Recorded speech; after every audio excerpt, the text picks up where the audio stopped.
Salut à tous l'équipe, j'espère que vous allez bien. Bonne année 2026, bonne santé évidemment et plein de réussite dans ce que vous faites.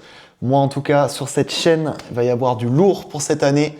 Je vous en dis pas plus, là j'ai été un petit peu en vacances, c'est pour ça qu'il n'y a pas eu trop de vidéos. Bref, pour aujourd'hui, analyse de deux 40 français en simple homme sur la rencontre qu'on a faite, donc Sénart contre Val d'Europe, donc Lenny contre Théophane. On va voir différentes choses, un petit peu d'analyse sur les déplacements, sur les frappes qu'ils font, vous verrez. Juste avant que cette vidéo démarre, n'hésitez pas à vous inscrire sur les stages. Donc sur le stage en février, là à Mormant, il reste au moment où je vous parle 7 ou 8 places. Voilà.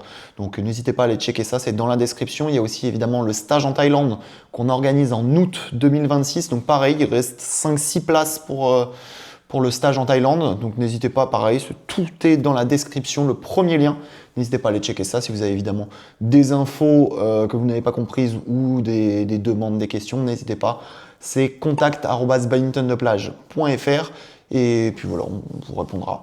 En tout cas, pour cette vidéo, je vous dis bon visionnage. Du coup, on se retrouve sur un match de simple homme, donc Lenny contre Théo, comme je vous disais. Donc, les deux sont à peu près 40e français. Et je voulais voir avec vous, donc dans un premier temps, un petit peu les frappes qu'ils utilisent, tout simplement. Et vous allez voir qu'en fait, bon, là, il y a deux profils. Déjà, je vais vous les présenter et après, je vous parlerai des frappes. Alors, du coup, il y a un profil qui est vachement offensif, donc Lenny, qui va vachement descendre les volants, qui va chercher à prendre l'attaque un maximum. Et Théophane qui va très bien ramer. Ramer, c'est dans le sens où il va avoir toujours des bonnes trajectoires. Il ne va pas forcément avoir des frappes hyper offensives, mais il va avoir des très bonnes trajectoires neutres. Vous vous rappelez, je vous avais fait une vidéo sur les trajectoires neutres. D'ailleurs, j'ai pas oublié, hein, il faut que je fasse les vidéos sur... Enfin d'ailleurs, elle est faite, hein, la vidéo sur les déplacements. Vous savez, je vous avais parlé dans la dernière vidéo qu'il y avait différents types de déplacements avec des frappes neutres, des frappes offensives. Et du coup... la vidéo sera la prochaine, donc elle sortira bientôt parce que je vais essayer d'enchaîner un petit peu les vidéos longues pour que vous ayez un maximum de contenu pour cette nouvelle année. Nouvel objectif, on doit atteindre un certain nombre d'abonnés. Donc voilà, n'hésitez pas à partager, bref. Du coup, ce que je vous disais, c'est que Théo, il a des très très bonnes frappes neutres. Il ne va pas forcément avoir des frappes offensives aussi puissantes que Lenny. Parce que si vous regardez là dans le premier set, Lenny, quand il descend le volant, ça fait vraiment mal. Et du coup, Théo, il va plutôt avoir cette stratégie de coup d'après, où il va enchaîner les frappes, toujours avec des bonnes trajectoires, des trajectoires un petit peu neutres quand il est plus ou moins dans le retard. Et par contre, Lenny, c'est dès qu'il a des bonnes trajectoires et des bonnes situations offensives, là, il va chercher à vraiment descendre un maximum le volant. Donc avec des trajectoires proches des lignes, des trajectoires qui vont bien descendre avec de l'angle. Voilà. Donc deux profils totalement différents. Vous avez vu là, par exemple, le smash longue ligne, dès qu'il a un petit peu de rythme, dès que vous avez vu Théo fait un lob dans son rythme, direct, ça va faire smash longue ligne et ça va faire très mal à Théo. En tout cas, deux profils différents, vous avez vu. Et je voulais parler avec vous un petit peu de l'utilisation des dégagements. Donc les dégagements, juste pour le redéfinir, ça va être... Vous êtes en fond de cours, vous envoyez une autre frappe en fond de cours, hein, parce qu'un lob n'est pas un dégagement. Un lob, c'est quand vous êtes au filet, vous envoyez en fond de cours. Donc ça, c'est vraiment un petit peu différent. Et du coup, par rapport à ça, analysez un petit peu le nombre de dégagements qu'ils vont faire en fond de cours. En fait, si vous regardez, il y en a très peu. Les fois, ils vont faire un dégagement, ça va être soit pour se laisser un maximum de temps, mais j'aime pas trop un petit peu cette façon de voir les choses, parce que se laisser du temps, ça veut dire un petit peu que on est pris dans le retard, on n'a pas trop le choix que de faire ça. Et du coup, si vous devez faire un dégagement juste pour vous laisser du temps, c'est qu'à la base, c'est mal barré, quoi. Donc c'est que l'adversaire, vous avez vraiment pris de vitesse en fin de cours, et du coup, vous n'avez pas le choix que de faire un dégagement. Mais en fait, c'est plutôt ce qui va arriver. Un maximum de frappes descendantes, ou alors de frappes neutres. Mais les dégagements, en fait, ça va très peu arriver quand vous êtes en fond de cours. Et pourtant, on a souvent tendance à vous dire, quand vous êtes à bas niveau, ouais, faites des dégagements, joue sur le revers, parce que, en effet, ça va marcher à bas niveau. Parce que les joueurs ont du mal à reculer, les joueuses, c'est pareil, ont du mal à reculer, ont du mal à être impactant en fond de cours. Et si vous regardez, en fait, plus vous allez augmenter de niveau, moins vous allez faire de dégagement. Je parle évidemment sur du simple homme, là en l'occurrence, parce que en double dame, en simple dame, il va y en avoir un petit peu plus. Mais là, sur ce tableau particulier, eh bien, il va y en avoir un petit peu plus. Donc, par rapport à ça, qu'est-ce qu'il faut conclure? Est-ce qu'il faut en faire parce qu'on sait que à bas niveau, ça marche, donc on va continuer ça? Ou alors, il va falloir commencer à travailler sur bien, cette façon de voir les choses. Sur est-ce que je vais commencer directement à descendre les volants, à jouer en ayant des trajectoires offensives constamment, en ayant des trajectoires neutres et à faire très peu de dégagement. Ou alors, est-ce qu'on se dit, à mon niveau, ça marche, donc je continue de le faire?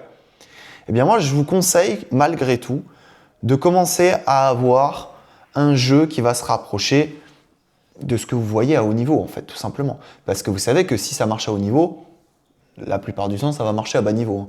Mais si vous vous arrêtez à des dégagements qui vont marcher à un certain niveau, et puis plus vous allez augmenter en termes de niveau, ça va moins marcher, en fait, vous allez vous rendre compte que ça ne marche plus, en fait, tout simplement. Donc si ça ne marche plus, qu'est-ce que vous faites? Évidemment, l'idéal, donc là, dans ce que je vous dis, c'est de s'adapter par rapport à des adversaires, parce que malgré tout, même si là, à des niveaux N1, ils font très peu de dégagement, il y a quand même des adversaires où ça va marcher, de faire des petits dégagements offensifs de temps en temps. Ça va être aussi en fonction de la situation que vous allez utiliser des dégagements. Ce n'est pas universel, comme je vous dis à chaque fois sur les vidéos, il n'y a rien d'universel.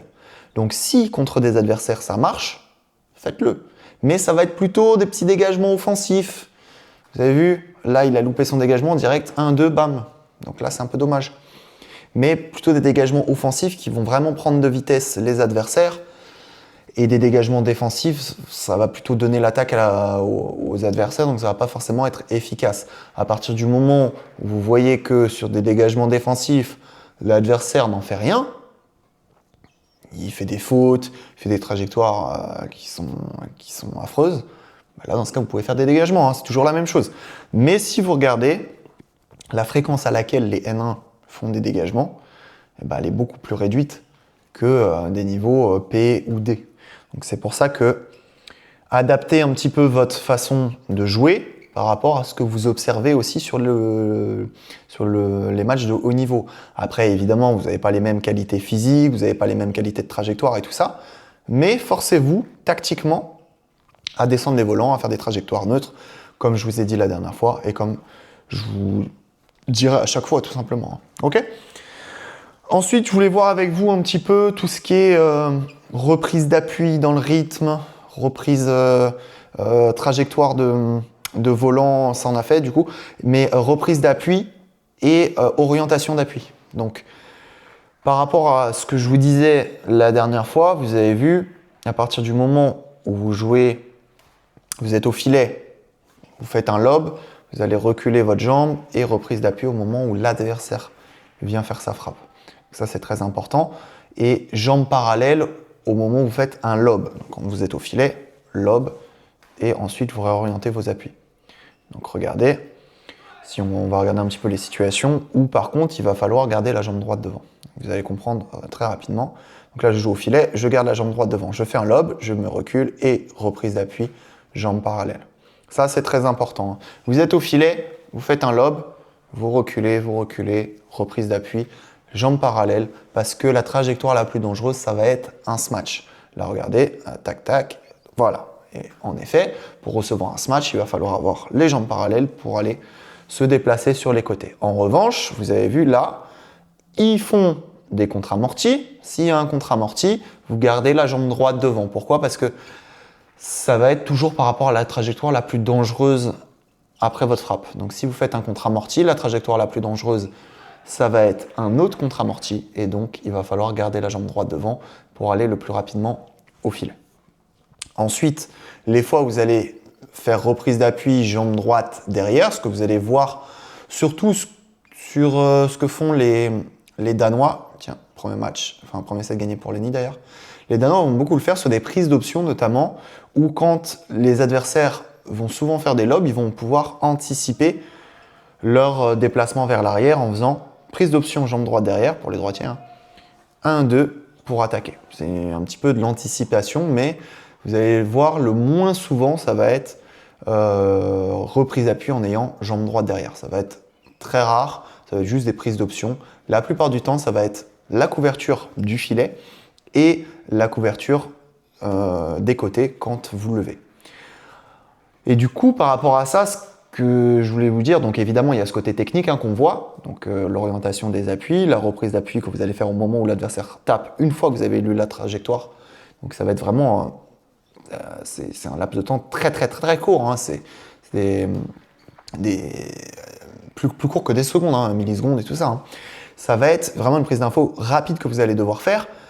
Et ça veut aussi dire beaucoup de choses sur la tactique, puisque à partir du moment où vous gardez souvent votre jambe droite devant, c'est qu'il va y avoir une bataille au filet qui va s'installer. Et si vous regardez sur le match, là au moment où je dis, c'est un petit peu ce qui se passe. C'est qui va réussir à gagner cette bataille au filet, qui va réussir à prendre l'attaque, et par rapport à ça, vous avez vu, les orientations d'appui vont changer. C'est pour ça que vous allez avoir beaucoup de jambes droites devant, puisque la bataille au filet va être beaucoup plus importante sur du niveau N1 et tout ça. Et en fait, les lobes vont servir beaucoup à faire reculer. À partir du moment où vous avez fait vachement avancer, vous avez vu que l'adversaire se projette beaucoup plus vers le filet. Là, dans ce cas, vous allez utiliser des lobes, soit pour équilibrer, soit pour vraiment mettre dans le retard vos adversaires. Mais le lob n'est pas juste pour donner l'attaque. Ça va être vraiment, mon adversaire est vachement avancé, ok, tiens, vas-y, recule un petit peu, ça va te faire du bien. Ça, c'est très important de comprendre ça. C'est pas l'utilisation du lob juste pour faire joli. Vous avez vu, là, tac, lob offensif, dégagement, je ramène au filet, je refais reculer, puisque vous avez vu là, la petite prise d'option qu'il a pris Lenny, il a reculé sa jambe parce qu'il avait vu que Théo allait faire un lob. Vous avez vu, ça c'était intéressant. Donc là, tac, je fais reculer côté revers, je fais reculer encore, je fais avancer. Je sais pas si c'est outside, ok. Et en fait, c'est toujours ça, c'est je fais reculer pour après, quand il avance, il le prenne un petit peu plus bas, hop, bataille au fil, j'ai pas le choix que de relever. Et là, dans ce cas, une fois que j'ai pris l'attaque, là, je fais mal. Ok ? Donc ça, c'est très important à prendre en compte. Dans la tactique, ça va être toujours cette recherche de prise d'attaque. Et dans cette recherche de prise d'attaque, évidemment, il va y avoir les frappes que vous allez utiliser. Donc quand vous faites un lob, toujours un lob dans le couloir du fond. Quand vous faites un contre-amorti, faites attention. Si vous êtes loin du fil, vous ne pouvez pas prendre la bande, ça va être trop dur. Donc dans ce cas, il va falloir le ramener aussi ligne de service. Si vous êtes au niveau de la ligne de service, jouez ligne de service. Parce que si vous cherchez à jouer la bande, il va falloir que ça remonte chez vous pour redescendre. Sinon, ça va être trop compliqué pour vous. Et l'adversaire va juste prendre la bande à son tour, puisque lui va être très proche du filet. Et dans ce cas, vous allez perdre l'attaque bêtement.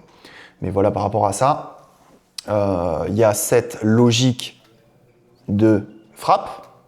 Quand vous faites un lob, couloir du fond, quand vous faites un contre-amorti, en fonction de où vous êtes dans le terrain, vous allez faire avancer. Mais il y a aussi cette logique de jambes, où vous allez souvent garder jambes côté raquette devant pour cette bataille au filet, pour toujours maîtriser cette prise d'attaque et d'avoir tout simplement un petit temps d'avance par rapport à ça. Ok ? Donc juste pour conclure par rapport à ça, sur la prise de la bande quand vous êtes loin, vous pouvez prendre la bande du filet, vous savez quand il y a ce genre de spin là. Le spin, c'est quand vous faites tourner le volant quand vous êtes au filet. Et bien ça, vous pouvez le faire quand vous êtes assez proche, dans la rivière notamment. Si vous êtes loin, comme je vous disais tout à l'heure, jouez loin. Soit des lobes un petit peu plus offensifs, soit vous jouez ligne de service, comme il a fait Lenny là juste avant. Tac, je joue loin. Parce que sinon, en fait, vous allez donner la bande et ça va être trop compliqué. Et par contre, au niveau des lobes, variez les hauteurs en fonction de ce qui marche. Vous n'êtes pas obligé de jouer constamment des lobes avec du temps et tout ça. En fonction des réponses adverses, vous allez voir que vos lobes vont être efficaces ou non. Plus vous allez priver l'adversaire de temps, normalement, plus l'adversaire va prendre un petit peu dans le retard et va faire des trajectoires neutres.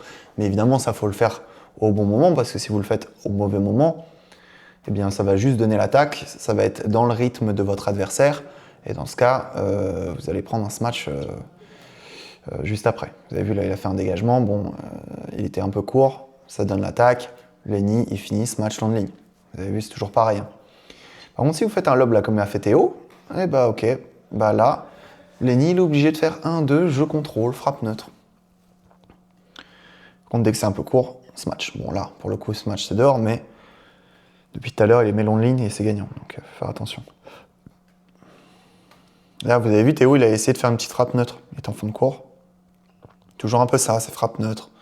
Je suis patient. Et le plus important, là, quand vous êtes en match, ça va être de travailler sur la tactique que vous allez mettre en place pour gagner les points.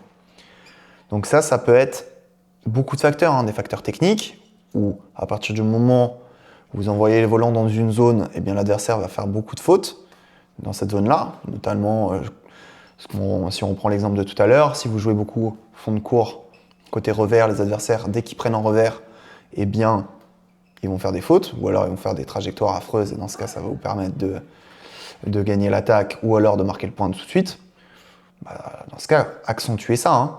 Mais par contre, il va falloir bien analyser la situation. Est-ce que quand vous envoyez côté revers, bah, ça va être plutôt sur des lobes offensifs, des lobes côté coup droit, des lobes côté revers, des lobes plutôt défensifs, des dégagements, ça peut être plusieurs facteurs. Hein. Donc vraiment, analysez bien ça pour pouvoir reproduire cette situation dans le temps et continuer de marquer les points. Ça, c'est très important d'un point de vue tactique. Et après, les points faibles que les adversaires peuvent avoir, ça peut aussi être des points faibles sur le côté mental, où là, dans ce cas, vous voyez que dès que l'adversaire commence à enchaîner les fautes, il va commencer à se frustrer, il va sortir du match. Et bien là, dans ce cas, je vous conseille d'enchaîner un maximum les points. Quand vous voyez que vous faites des petites séries de victoires, de gains de points et tout ça, et que l'adversaire commence à se frustrer, enchaînez les points. Allez vite, même si vous êtes fatigué, prenez toujours la référence de l'adversaire. Pensez pas à vous, pensez toujours à l'adversaire. C'est pour ça que je vous disais tout à l'heure, j'aime pas trop le phénomène de se laisser du temps, parce qu'en fait, quand on réfléchit comme ça, se laisser du temps, c'est-à-dire que tout simplement l'adversaire nous a bouffé tactiquement, puisqu'on a réussi à donner l'attaque et on n'a pas eu le choix que faire ça.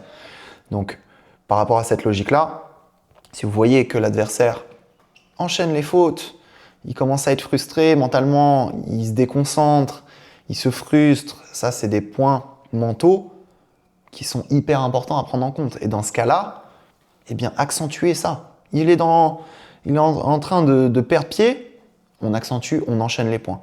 Et vous allez voir que plus vous allez enchaîner les points, plus vous allez gagner en confiance, l'autre va perdre en confiance, et du coup, pam, pam, pam, on enchaîne, il va faire encore plus de fautes, et là, vous allez creuser l'écart en termes de points. Donc ça peut être un exemple mental que vous pouvez utiliser à votre avantage. Et puis après, c'est aussi des points faibles ou des points forts, des points faibles et des points forts, pardon, physique, pardon. Tactique aussi, hein, il y en a qui réfléchissent pas, donc évidemment, vous pouvez le prendre en compte. Quand vous voyez que les adversaires, 3 fois vous le bâchez de la même façon, vous envoyez un endroit, il se match par exemple, vous défendez, vous marquez. Il y a des gens qui ne réfléchissent pas, vous pouvez le faire 50 fois, ils vont le faire 50 fois ils vont se faire avoir, vous avez vu. Donc ça peut être des points faibles techniques, et du coup, ce que je disais, des points faibles ou des points forts physiques. Donc ça peut être en termes de cardio, l'adversaire a du mal à tenir les fins d'échange quand il y a des rallyes, eh bien il galère parce que il a plus de souffle, il n'enchaîne pas les coups d'après. Eh bien ça, il faut réussir à l'analyser. Si vous êtes meilleur physiquement, même si c'est dur pour vous, il faut accepter ça. Parce que vous savez que l'adversaire est dans le dur. Donc à partir de ce moment-là, vous allez analyser ce point faible physique, eh bien accentuez ça. Même si pour vous c'est dur aussi. C'est normal. Ça peut être aussi des points faibles de coordination, hein, en termes de points faibles physiques. Il n'est pas du tout équilibré au filet parce que il arrive avec la mauvaise jambe, il fait pas son pied frappe du coup, il frappe, ensuite il pose le pied. Donc ça, si vous analysez ça, ça peut créer des décalages et des temps de retard chez l'adversaire. Parce que si il frappe, ensuite il pose le pied, c'est-à-dire que le volant est déjà parti, vous avez peut-être déjà frappé quand il est en train de poser le pied. Donc ça peut créer des temps de retard. C'est des petits détails, c'est pas les plus importants, hein, là ce que je vous dis. Le plus important, ça va être les points faibles en termes de cardio, d'un point de vue physique. Hein. En termes d'explosivité, vous savez que l'adversaire a du mal sur les premières poussées, sur les premiers déplacements. Donc vous savez qu'à partir de ce moment-là, si vous mettez beaucoup de rythme, beaucoup de vitesse, vous n'allez pas être pris de vitesse puisque l'adversaire a du mal à se déplacer sur les premières frappes, les premiers déplacements. Là, dans ce cas, accentuez ça, hein, jouez vite, hein, même si vous n'avez pas l'habitude de jouer vite, faites-le. Par contre, tout en faisant bouger, parce que généralement, si vous ne faites pas bouger, si ça joue dans sa raquette, l'adversaire est habitué à ça. Donc faites attention. Un manque d'explos, un manque de cardio, vous allez faire voyager, vous allez mettre du rythme, vous allez mettre de la vitesse, vous allez être patient puisque il est moins bon physiquement que vous. Donc par rapport à ça, on continue, on accentue ça. Mais ça demande toujours une analyse de votre part. Toujours. Et après, peu importe laquelle c'est, ça peut être technique, tactique, physique, mentale. Mais il faut réussir à analyser, il faut faire cet effort-là pour pouvoir avoir l'ascendant sur le match. Parce que quand vous faites un match, c'est que ça, c'est que de la tactique. Et si vous réfléchissez en termes techniques, si vous avez des coachs qui vous disent « oui, le reverse, tu devrais plutôt le faire comme ci, comme ça », c'est pas bon parce qu'en réalité, c'est pas le moment. C'est pas le moment de travailler ça. Le moment de travailler tout ce qui est technique ou alors physique, quand on vous dit « ouais, mais les jambes, nanana », c'est pas le moment. C'est soit ils vous le disent parce que vraiment vous faites pas d'effort et là, dans ce cas, d'accord. Mais si vous voyez que vous êtes déjà à fond et on vous dit « mais les jambes », ça sert à rien. Vous avez compris la logique. Hein. Donc, quand on vous coach, quand on vous donne des stratégies gagnantes, enfin des stratégies pour vous faire gagner du moins, bien on doit parler tactique. On doit vous dire, ok, là, il faut que tu joues ici parce que à chaque fois que tu joues ici, eh bien il va faire ça. S'il fait ça, toi tu as l'ascendant, t'as l'avantage. Ok. Dès que tu joues là, il va plutôt faire ci. S'il fait ci, tu fais ça. Tout simplement. Plus vous allez augmenter en niveau, plus ça va être difficile d'analyser ses points forts et ses points faibles. Mais à bas niveau, vous allez voir, c'est facile. Puisque vous allez vous dire, ok, à chaque fois que je joue côté revers, ça fait un amorti ou alors il fait des fautes. Donc s'il fait un amorti, j'avance ma base et puis je prends l'avantage par rapport à ça. Si à chaque fois qu'il lève, je fais un demi-smash côté coup droit, ça marche. Vas-y, je vais continuer, je vais accentuer le jeu pour qu'à chaque fois qu'il lève, je fasse ça. Et après, plus vous allez augmenter de niveau, plus ça va être difficile d'analyser tout ça. Voilà. Ensuite, là, par rapport au match en particulier, eh bien, vous avez vu qu'il y a des choses qui ont changé sur le match. Hein. Premier set, Lenny allait plus vite, il était plus précis, il faisait plus mal fond de court. À chaque fois qu'il levait le volant, vous avez vu, ça faisait smash, longue ligne. C'était compliqué pour Théo. Et vous avez vu que là, la tendance s'est inversée. Théo mène dans le troisième set. Il est plus patient. Il a des bonnes trajectoires. Il prend bien son fil. Il va un petit peu plus vite aussi. Je ne sais pas s'il avait du mal à rentrer dans les premières frappes, dans les premiers échanges, j'en sais rien. Mais là, il est mieux. Et du coup, on voit que la tendance a changé. Mentalement, il est mieux aussi. Lenny, il est moins bien. Il fait plus de fautes. Lenny va peut-être un peu plus forcer ses frappes, mais comme il force ses frappes, vous avez vu, c'est moins précis. Tout à l'heure, il était bien relâché. Et ça, il faut faire attention, hein, c'est très important. Quand vous cherchez à mettre de la puissance, en fond de cours notamment, pensez à bien armer, mais à rester relâché. Parce que des fois, on a tendance à vouloir envoyer une frappe tellement forte qu'au final, la trajectoire, elle n'est pas bonne, elle est presque sur le joueur, elle est moins proche des lignes. Et ouais, peut-être que vous allez taper plus fort, peut-être, mais il va y avoir moins d'angle. Donc quand il y a moins d'angle, la frappe va être un peu plus plate. Ça va être une moins bonne zone, donc ça va être plus facile à défendre pour le défenseur. Et en fait, restez relâché en fond de cours, cherchez vraiment l'angle proche des lignes, parce que ça va être plus difficile à défendre quand c'est proche des lignes. Du moins pour la plupart des joueurs, hein. Évidemment, il y a des cas où quand vous tapez sur le joueur, ça va être plus facile à défendre pour lui ou plus difficile, j'en sais rien. Ça dépend évidemment des joueurs, mais en majorité, les joueurs ont du mal quand c'est proche des lignes. Vous avez vu là, Théo a fait un smash long ligne, Lenny n'a pas pu le rattraper. Donc ça a vachement changé, hein. Il y a moins de fautes côté de Théo. Il est plus patient, il a des bonnes trajectoires, il prend bien son fil. Vous avez vu? Bon là évidemment il fait une faute. Il suffit de dire ça pour que le contraire se passe. Une petite faute encore. Mais globalement, Lenny fait plus de fautes, il est moins précis sur ses attaques, il cherche un petit peu plus à forcer, à finir. Et c'est un petit peu ce qu'on lui a dit après sur la fin. C'est chercher un petit peu plus à être patient. Tu sais que tu vas pas réussir à marquer les points tout de suite en fait. Tu sais que tu dois accepter ça. En plus physiquement, tu es très bon. Donc reste patient. Reste patient si ça doit être un peu plus long. Eh ben vas-y, accepte ça. Vous avez vu là, ça fait grosse faute dehors, quoi. Accepte ça, accepte cette patience, accepte de jouer le prochain coup pour que cette situation se répète et que tu puisses avoir l'avantage après. Et ça, avoir l'avantage après, ça revient à ce que je disais tout à l'heure. Au début, il marquait les points un petit peu plus facilement. Au fur et à mesure, bon là, vous avez vu, il a perdu. Bon, c'était un bon match, hein. Au fur et à mesure, eh bien, il a dû s'adapter, trouver un petit peu plus de patience, ce qu'il n'a pas réussi à faire. Donc c'est pour ça que aussi Théo a marqué le point, parce que lui, il a été plus patient et il a réussi à avoir des bonnes trajectoires et à contrer un petit peu plus Lenny dans ses frappes-là. Ok? Donc voilà pour aujourd'hui, pour ces analyses-là. Donc ce qu'il faut retenir, hein, l'utilisation du dégagement. Vous avez vu, hein, peu de dégagements sont réalisés hein, sur des matchs de simple homme à haut niveau.